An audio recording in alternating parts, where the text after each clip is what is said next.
கீரையோட வச்சிருக்கேன்னு பாக்குறீங்களா? அந்த முள்ளங்கி கீரையை தான் வச்சு ஒரு சட்னி பண்ண போறோம். நாங்க எப்படி செய்யலாம் பார்க்கலாம். மேல உள்ள கீரையை மட்டும் ஆஞ்சி எடுத்துக்கோங்க. இப்ப இது கிளீன் பண்ண போறோம். கீரையை நல்லா குட்டி குட்டியா கட் பண்ணி எடுத்துக்கலாம். அப்பதான் அரைக்கிறது ஈஸியா இருக்கும்.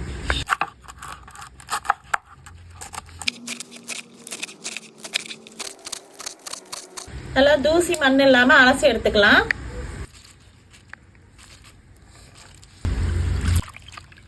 தண்ணியை நல்லா இருத்துட்டு வைங்க.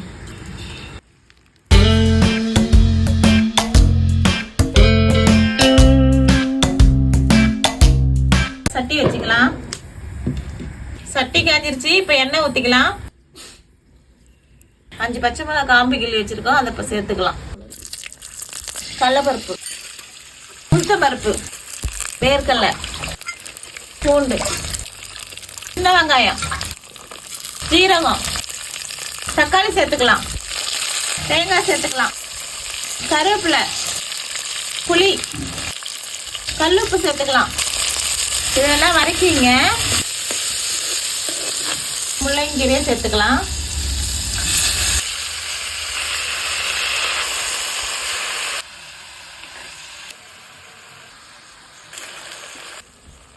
இறக்கி ஆற வச்சுக்கலாம். அதுக்கு நம்ம முள்ளங்கீரையை இப்ப ஆட்டுக்கல்ல போட்டு அரைச்சி எடுத்துக்க போறோம். இந்த ஆட்டுக்கல் ஆட்டினீங்கன்னா டேஸ்டும் சூப்பரா இருக்கும். உங்க லைக்கு எக்ஸசைஸ் செஞ்ச மாதிரி இருக்கும். உங்க வீட்லயே ஆட்டுக்கல் இருந்தா அரைச்சி பார்த்துட்டு அந்த அனுபவம் எப்படி இருக்குன்னு கமெண்ட்ல சொல்லுங்க. இந்த பதத்துக்கு நல்லா நைஸா அரைச்சி எடுத்துங்க.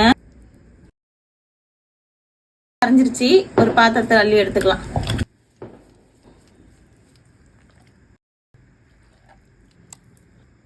தண்ணி ஊத்தி கல்ல கொஞ்சம் கழுவி எடுத்துங்க. டேஸ்ட் நல்லா இருக்கும். தாளிப்புக்கு சட்டி வச்சுக்கலாம். எண்ணெய் ஊத்திக்கலாம். கடுகு சேர்த்துக்கலாம். காஞ்ச மிளகாய் சேர்த்துக்கலாம். கருவேப்பிலை சேர்த்துக்கலாம். அரைச்சி வச்சு முள்ளங்கி கீரை சட்டியை சேர்த்துக்கலாம்.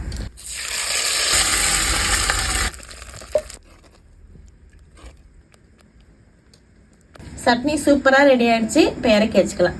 தோசை, இட்லி எல்லாத்துக்கும் காம்பினேஷனா இருக்கும். நீங்க செஞ்சு பாருங்க. சுட சுட தோசையை வச்சு